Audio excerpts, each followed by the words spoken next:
Kalau aku mbak mengampuni istriku, Tuhan juga tidak akan mengampuni aku. Shalom pemirsa, kita berjumpa lagi di acara Zona Mujizat. Selama kita hidup, permasalahan pasti akan selalu ada. Tetapi ketika kita tetap berpegang teguh kepada Tuhan, menyerahkan diri kepada Tuhan dan percaya pertolongan Tuhan pasti akan selalu ada. Kita akan ikuti kelanjutan kisah dari Pak Buas. Nah, Pak Buas, kita akan lanjut sharing-sharingnya nih. Menerjang yang tidak diperbolehkan oleh Tuhan. Di situ saya mengawali kejatuhan dalam dosa. Godaan itu saya tidak bisa tahan. Di masa muda saya dipenuhi dengan kelimpahan berkat, itu yang membuat mata saya itu silau. Dan akhirnya saya tidak pernah bersyukur atas pasangan hidup yang Tuhan pernah berikan kepada saya. Saya akhirnya jatuh dalam dosa. Akhirnya bisa mendua. Di situ amarah Tuhan hadir di hidup kami. Selama 2 tahun saya jatuh dalam dosa, lumpur dosa yang luar biasa kayak gitu.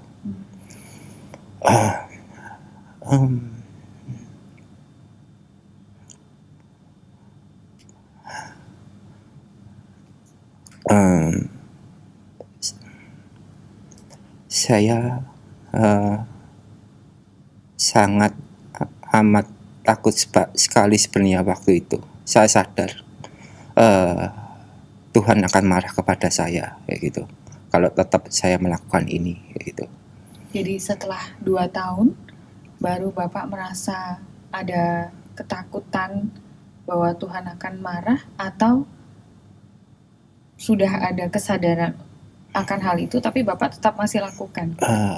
Saya minta ampun sama Tuhan. Saya minta maaf dengan istri saya. Jadi waktu sebelumnya, maaf nih, Bapak melakukan dosa itu istri tidak tahu sama sekali, atau sebenarnya istri tahu? Tahu. Oh, tahu. Iya. Nah, apa yang dilakukan oleh istri waktu itu? Pasti seorang istri dan itu pasti marah dengan saya. Jadi dia sangat kecewa sekali. Sempat terjadi cekcok begitu, Pak? Iya.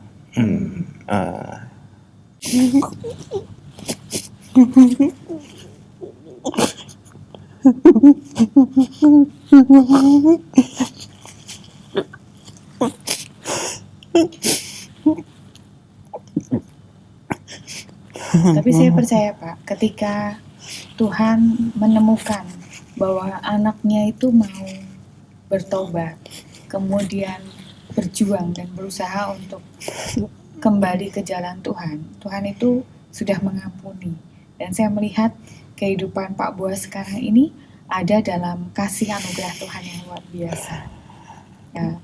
Dan saya juga melihat bahwa setiap proses yang Tuhan izinkan kita alami, sesungguhnya Tuhan sedang menguji kita. Jadi mungkin pada saat Pak Buas mengalami begitu banyak kemudahan, begitu dari kondisi yang sebelumnya istilahnya disetir oleh Bapak dengan segala kepatuhan yang terpaksa gitu ya, Pak ya.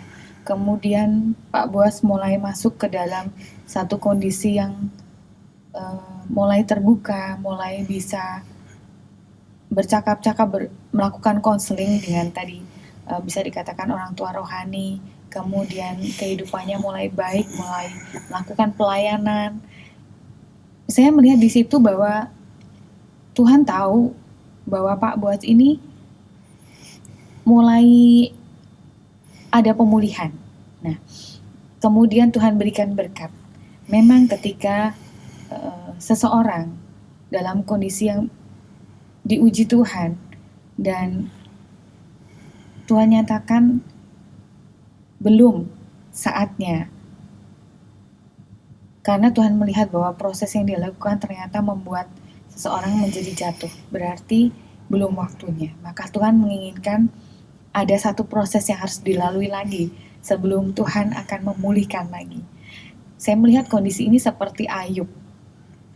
Bahkan Ayub seorang yang soleh dikatakan di Alkitab, tetapi kehidupannya Tuhan izinkan untuk diuji, untuk dicobai, sampai kemudian Ayub juga mengalami ada kekecewaan, ada kemarahan. Tetapi ketika kemudian Ayub hatinya mulai berubah, hatinya mulai kembali kepada Tuhan dan dia mendoakan sahabat-sahabatnya, disitulah pemulihan Tuhan adakan. Jadi saya percaya kalau Tuhan mengizinkan Pak Boas melalui itu karena ada proses yang ingin Tuhan lihat di kehidupan untuk menaikkan Pak Boas ke level berikutnya. Kalau tadi Pak Boas Tuhan izinkan untuk mengalami ada satu permasalahan, mungkin bisa dikatakan jumawa begitu ya Pak ya. Bisa dikatakan seperti itu karena prestasi yang bisa diraih. Karena mungkin sebelumnya tidak dianggap. Kemudian di sini bisa mendapatkan posisi yang baik tanpa perlu bersusah payah, bisa dikatakan gitu ya. Kemudian berkat juga berlimpah secara ekonomi. Tetapi ternyata belum saatnya gitu ya. Ternyata diizinkan Pak Boas untuk tidak tahan godaan. Kemudian mengalami sampai dengan keluarga juga menjadi goncang karena hal ini gitu. Nah, separah apa sih waktu itu Pak kegoncangan dalam rumah tangga? Hanya percekcokan. Saya yakin percekcokan ketika seorang istri mengetahui suaminya mendua hati, pasti tidak terima ya Pak ya, pasti marah. Tuh, saya juga seorang istri, jadi saya paham lah bagaimana kondisi hatinya marah ketika itu. Dan waktu itu sudah punya anak satu Pak ya, betul ya? Iya. Nah, tentu saja itu juga akan membuat emosi ya, bisa dikatakan tidak mudah secara manusia bagi orang itu. Kemudian juga sampai berdampak kepada ekonomi yang kemudian bisa dikatakan habis-habisan.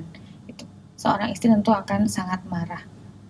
Nah, kita skip aja ini Pak.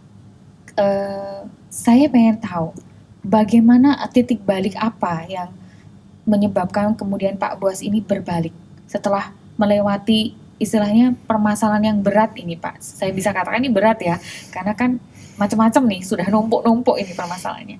Apa waktu itu yang kemudian Pak Boas lakukan pertama kali?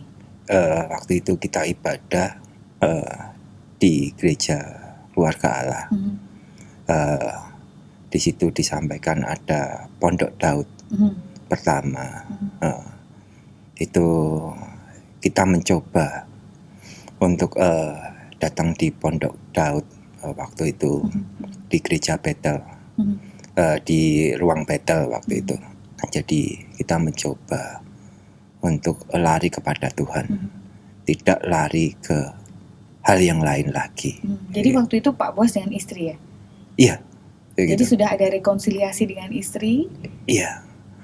Walaupun mungkin secara hati dia belum mengampuni secara saya penuh, belum bisa mengampuni saya ikhlas kayak gitu. Tapi dia mempertahankan keluarga karena mungkin anak kayak gitu. Mungkin secara dia belum bisa mengampuni saya.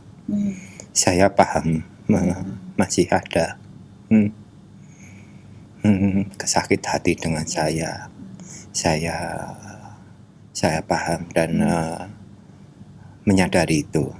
Tapi saya berusaha, saya meyakinkan dia, saya tetap akan di keluarga ini, tetap berjalan bersama Tuhan, apapun yang terjadi nanti.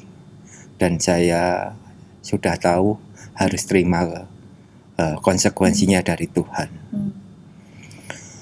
Dan waktu itu istri oke untuk mencoba lagi. Iya. Setelah istri Pak Boas rekomitmen ya, melakukan berkomitmen ulang kepada istri, mengulang janji untuk lebih setia lagi gitu ya. Kemudian berdua sama-sama datang ke Pondok Daud. Iya. kita berdua Pondok Daud.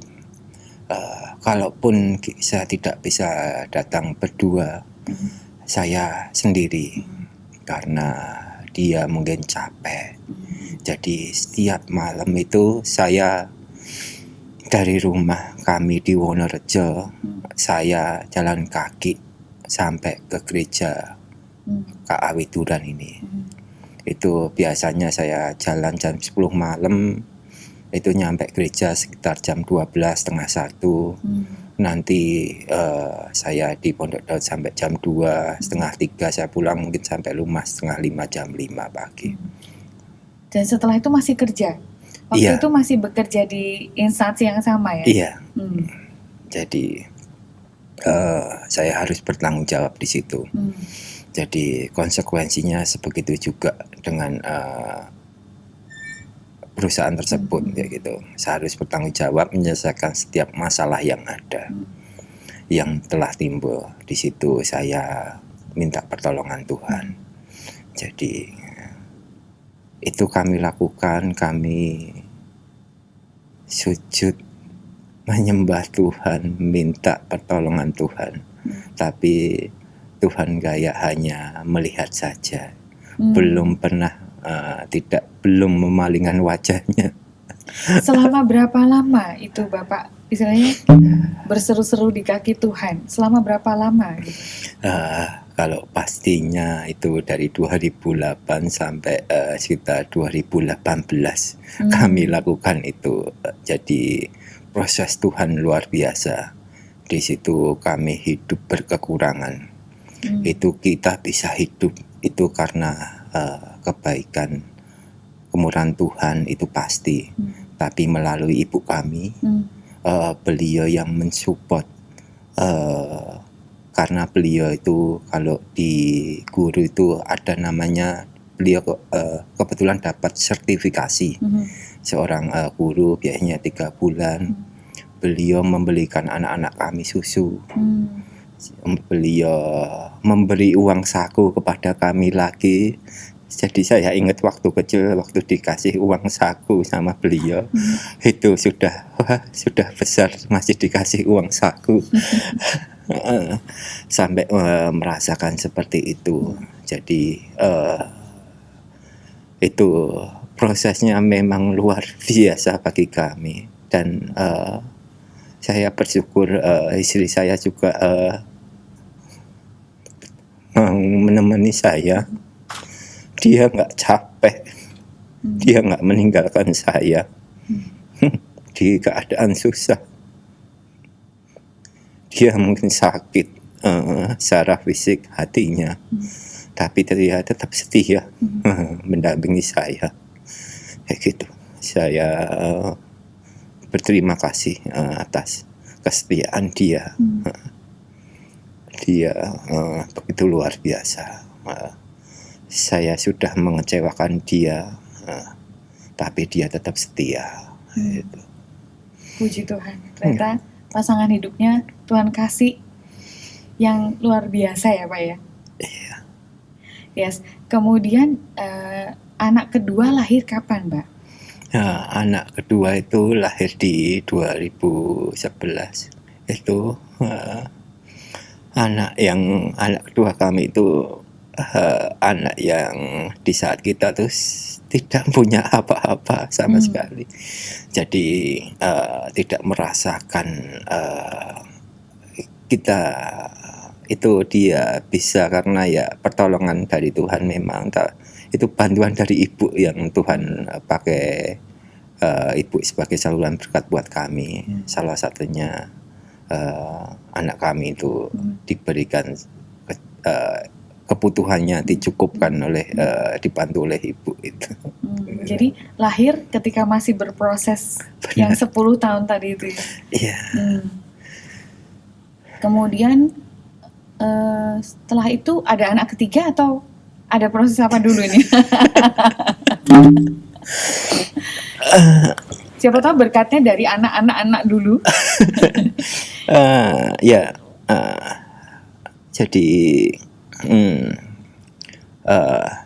proses itu terjadi waktu saya pindah dari pekerjaan sebelumnya.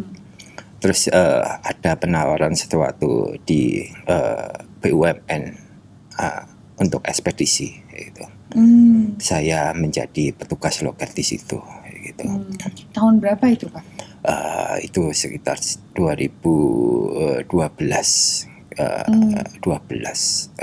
sekitar 2012 ya, setelah anak saya yang kedua lahir 2011 itu.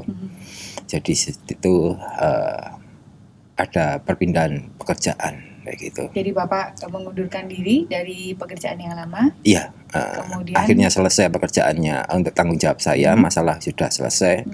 Akhirnya saya untuk mengundurkan diri.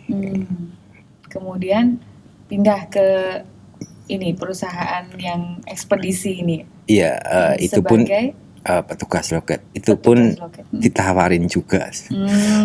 Luar biasa. Jadi nggak nyari ternyata iya. ada yang nawarin juga. Iya, jadi di situ Tuhan mengulurkan tangannya sedikit demi sedikit. Mulai ada. Jadi Bapak mulai merasakan pertolongan Tuhan lagi gitu. Iya, walaupun belum itu masih proses, tapi menurut saya kebaikan kemurahan Tuhan ada di situ. Saya sampai dekat dengan kepala kota Solonya, terus sampai kepala cabangnya gitu. Ya sampai kepala regionalnya juga Tuhan berikan itu kemudahan, diperkenalkan dengan baik. Mungkin teman-teman lain belum bisa mengenal, saya sudah bisa mengenal beliau kayak gitu secara personal. Jadi itu awal mula Tuhan kembali mengulurkan tangannya sedikit demi sedikit di situ kayak gitu. Proses awalnya, titik baliknya dari situ juga kayak gitu.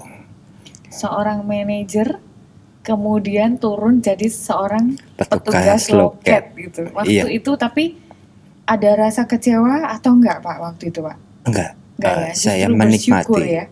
Iya, menikmati karena saya sudah menyelesaikan masalah saya yang dulu saya lepas. Di situ saya petugas loket itu bahasanya ngabei gitu.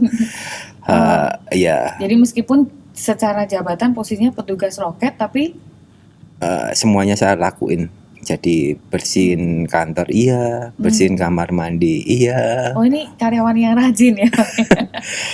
Jadi saya melakukan semua tugas. Saya karena berterima kasih Tuhan, saya mau menjaga tempat saya bekerja.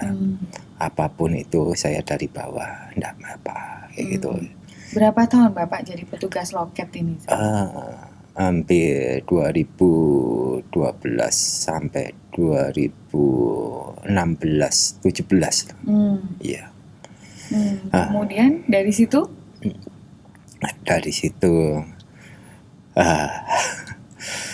mulailah Tuhan memalingkan wajahnya.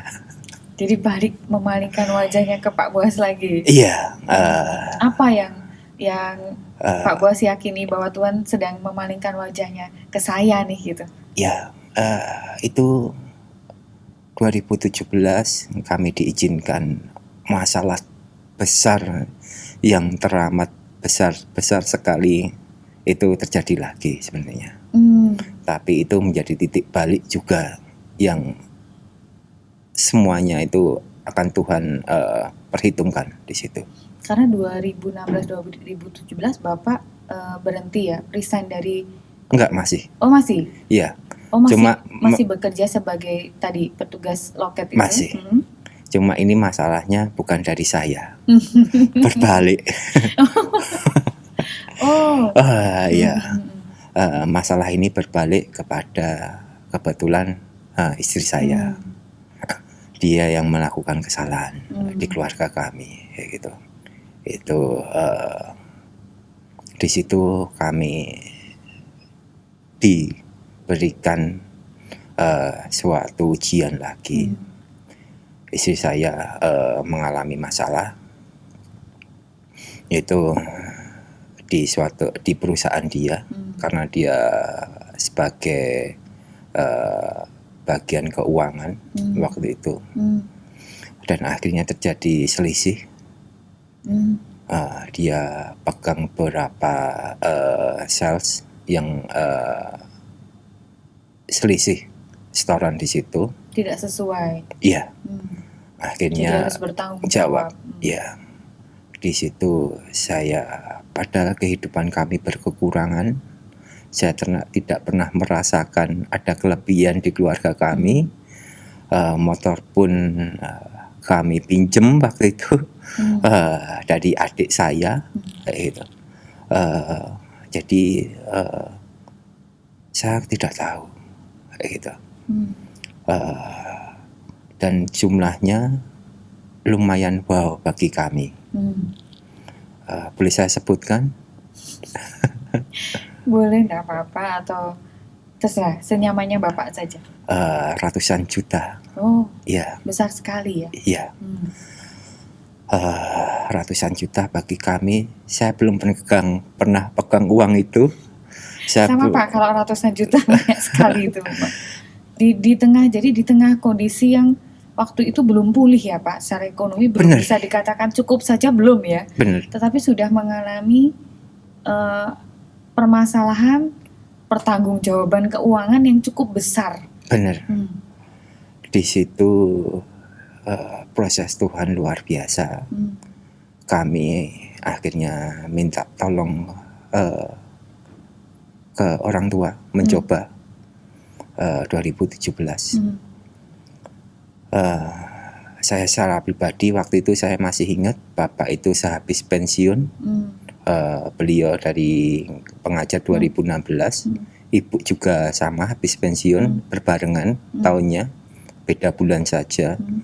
Dan saya berpikir beliau masih mempunyai pesangon yang besar, dan saya berharap ada bantuan dari orang tua. Mungkin bisa dipinjam dulu gitu ya. Ya, saya datang ke rumah orang tua meminta bantuan. Saya menceritakan masalah istri saya. Beliau cuma jawab, "Bapak, aku punya masalah seperti ini." Aku ra iso nulungi kowe le. Bahasa Jawanya itu, aku tidak bisa nolong. Di situ saya berdua dengan istri saya, rasanya langsung drop. Saya sujud sampai menyembah orang tua kami, bapak kami. Bapak, saya minta tolong, aku ra iso nulungi kowe. Bapak, rasanya saya bingung, dan solusinya malah beda. Waktu itu orang tua saya, bapak saya bilang, udah, bojomu tinggalan wae, ya kamu ngurusin anak-anak, kamu kerja ngurus anak-anak kamu, dia menanggung dosanya. Ya, konsekuensinya seperti itu. Apa yang Bapak pikirkan dan Bapak rasakan waktu itu ketika Bapak bilang begitu, Pak Bos? Saya menangis. Lemes gitu rasanya. Iya, saya menggandeng istri saya. Dia ketakutan luar biasa. Saya paham. Dia sempat juga sampai di BAP di kepolisian. Ya. Dengan salahnya dia ini, jadi dengan keteledoran dia dalam bekerja, dia dibawa di kantor polisi, di BAP. Di sana saya dipanggil. Saya melihat istri saya sendirian diinterogasi. Hati saya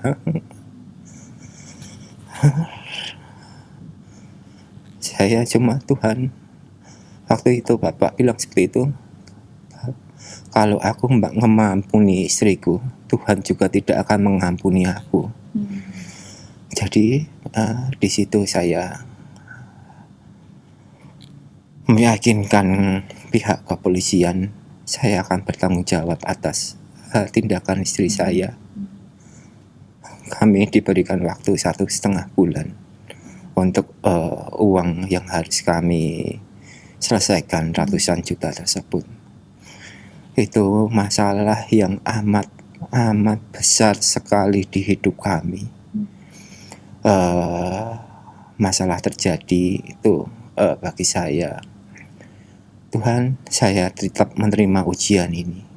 Saya tetap mengasihi istri saya. Apapun yang Tuhan berikan ini, dia adalah yang terbaik buat saya. Kalau dia salah, saya juga salah, Tuhan. Ampuni kami. Saya bukan sebagai keluarga yang baik, kepala keluarga yang baik bagi istri saya. Ampuni saya, Tuhan. Di situ saya menggandeng istri saya. Kita menyembah Tuhan di Pondok Daud. Tuhan, Engkau Bapakku, Allah pembelaku. Engkau kubu benteng pertahananku. Kalau Bapakku yang di dunia tidak mau menolong aku, Bapakku yang di surga akan mengulurkan tangan buat kami. Di situ kami berdoa dengan Tuhan. Kami minta pertolongan Tuhan, kasihilah kami Tuhan Yesus. Kami berseru-seru kepada Tuhan. Istri saya, dia ketakutan luar biasa di situ. Saya selalu mengasihi dia. Aku tetap mengasihi kamu. Saya tidak marah-marah. Saya cuma, aku mengasihi kamu, Ma. Kayak gitu. Ayo, aku salah ya, kayak gitu. Kita berdoa. Di situ saya sama istri mencari Tuhan. Dalam waktu yang diberikan 1,5 bulan itu, kami setiap malam, setiap hari mencari Tuhan. Tidak ada, bagi saya tidak tahu kemana lagi, karena saya tidak menelpon saudara, enggak, tidak minta bantuan teman, enggak. Saya cuma udah minta bantuan orang tua itu aja, itu terakhir ditolak, pasti yang lain pasti ditolak juga. Saya berpikir seperti itu. Kita harus minta bantuan sama Tuhan. Dan di situ kebaikan kemurahan Tuhan terjadi. Ada salah satu kebetulan dokter yang di Solo, beliau saya kenal pun enggak, dikenalkan seorang teman kami di kantor. Kebetulan beliau ingin membuka kantor pos di rumah beliau, dan saya diminta bantuan untuk datang ke sana untuk memproses itu. Saya berikan proses bantuan untuk pembukaan kantor tersebut, kayak gitu, untuk di rumah beliau. Jadi akhirnya dari situ Tuhan izinkan pakai beliau untuk menolong kami. Waktu itu saya baru istilahnya cerita sharing. Terus beliau memang ada masalah apa-apa kayak gitu. Ini saya ada masalah ini. Saya nyebutnya, mohon maaf, panggilnya Koh gitu. Saya ada masalah ini Koh gitu. Jadi ada masalah ini. Terus, oh lah masalah apa? Itu saya kena masalah seperti ini. Lah kok bisa? Ya karena mungkin kelalaian dia, keteledoran dia kayak gitu. Terus, oh iya, udah jumlahnya berapa?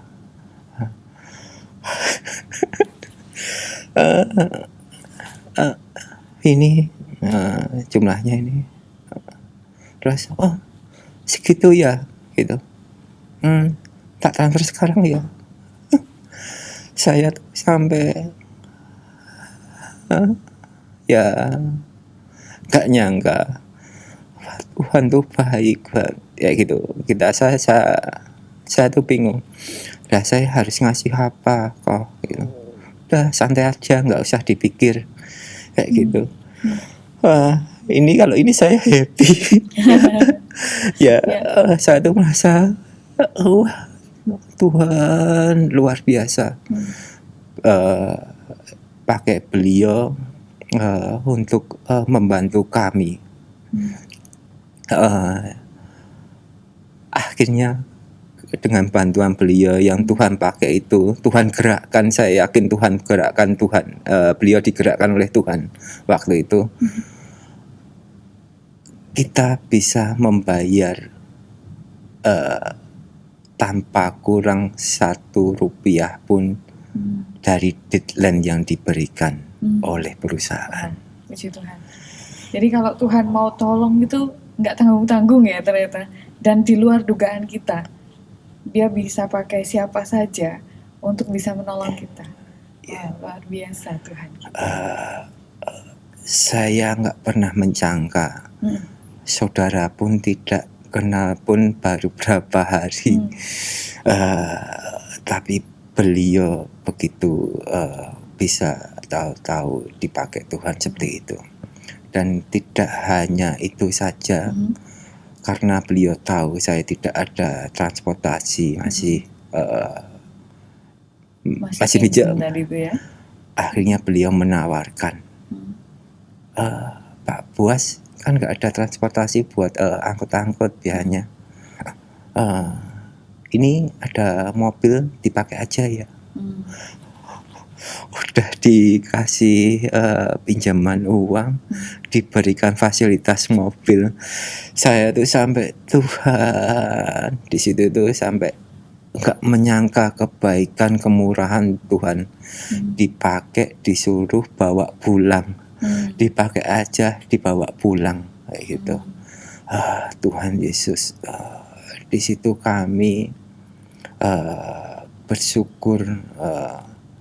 Pertolongan Tuhan akhirnya datang kepada kami saat kami benar-benar mengandalkan Tuhan, bukan mengandalkan pertolongan orang tua, saudara ataupun teman, meminta belas kasihan kepada mereka, tapi meminta belas kasihan kepada Tuhan.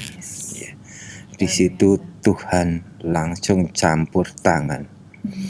Di waktu itu juga, sebelum itu saya ada pemulihan dengan orang tua saya, dengan bapak saya itu. Waktu saya meminta tolong, tapi beliau mengatakan tidak. Iya. Di situ saya langsung dalam hati, dan saya bilang ke bapak, saya mengampuni bapak. Yang selama ini dari kecil saya pendam akar kepahitan yang luar biasa, itu akhirnya runtuh semua di depan Bapak. Di situ saya bisa mengampuni orang tua saya. Saya mengampuni Bapak. Di situ mungkin Tuhan melihat, saiki waktu nele berkatmu tak buka nih. Mungkin di waktu itu Tuhan melihat hati saya yang benar-benar sudah mengampuni, tidak ada sudah nggak ada benteng lagi, sudah tidak ada lagi kepahitan, sudah lepas semua, hatinya udah bersih. Jadi Tuhan sudah mulai bukakan tingkap-tingkap langitnya untuk menolong Pak Buas dan keluarga, ternyata melalui orang yang tidak diduga-duga. Dari kisah ini kita belajar bahwa bukan Tuhan tutup mata, tetapi Tuhan ingin kita belajar dan berproses. Tuhan ingin kita mengerti, kita memahami bahwa kuasa Tuhan itu luar biasa dan tidak terbatas. Masih akan ada kisah-kisah yang luar biasa dari Pak Boas. Kita akan saksikan di episode berikutnya. Tuhan Yesus memberkati.